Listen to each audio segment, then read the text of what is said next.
That Dusty, when he wakes up in the morning, he's thinking bullfighting. When he eats lunch, he's thinking bullfighting. He loves what he does more than anyone I've ever seen. You know, this game of rodeo, you know, it's like playing with fire. You do it long enough, you'll get burnt.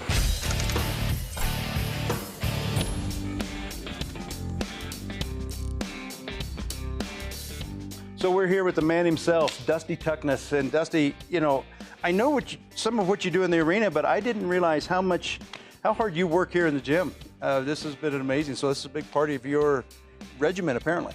Yeah, I think conditioning and fitness is a big part of what we do as athletes, and you're starting to see it more and more in the rodeo world.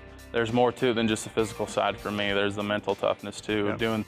Doing what others won't so I can do what others can't. So, and that's the mentality that I like to try to put forth every day and just work hard and stay humble. So 9 performances this week. We'll get to see you in the arena at the ride of the buck and shoot. So what do you do? Is there a routine? Do you have a prepare like the athletes do? What's your routine? Yeah, no. You know, for me, mostly I'm pretty calm. You know, comical, laughing, joking, just staying relaxed and calm. Like I said, my work and the blood, sweat, and tears that I do outside the arena prepares me for when I'm fixing to step inside the arena. So at that point, that moment, just before I walk into the arena, the hard work's over. I just got to go do what I know I've been training to do and what, you know, trust my fundamentals, trust the things that I've been training for. So yeah, there's the warm-up routines, you know, just mobility, dynamic warm-ups and stuff. But once you step foot in that arena, you just go and do your job. All right, shoot 2. Score him. Yeah. Woo! Yow!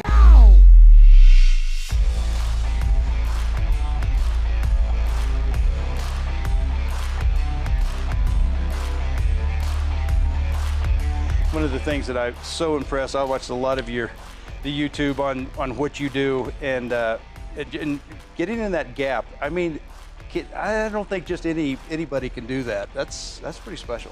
Yeah, it's you know, it takes a different person for sure. It takes one that's pretty unselfish, for sure, and willing to risk his own well-being, that for another human being. And that's where I've drawn to the sport. I've become a true passion for, and I just, in the sense that I relate it back to my spiritual side, I feel that Jesus has stepped in the gap for us a lot from sin and the enemy. So my favorite scripture is John 15:13. Greater love has no one than this, but a man that laid down his life for his friends. And you know, I know ultimately what God did for us, Jesus did for us, and making that ultimate sacrifice. But you know, that's the kind of mentality that I try to have every time I step foot in that arena, that I'm willing to risk my own well health for that of another human being.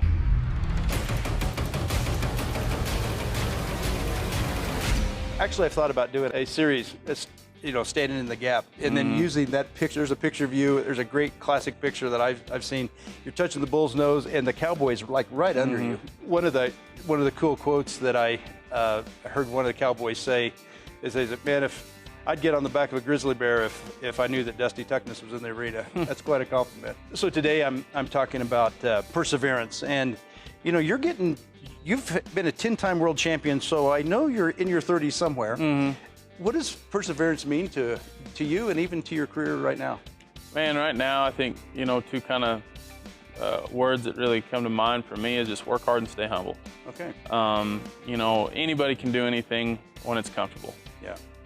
But it's the longevity, it's the hills. I was reading a devotion a couple days ago, and it was talking about the hills, running on the hills, and it was never enjoyable. But the guy moved from where it was hill country into the flatland, and he realized how much preparation that gave him. And then he realized that when he encounters those hills and those relay races again, that's when he passes people, that's when he overcomes. And relating it back to my faith and my physical is, you know, the harder I push myself in training outside of the arena, when I've got my own home gym at my house, so there's, you know, no fans, no nothing. It's just me, a barbell, exercise equipment.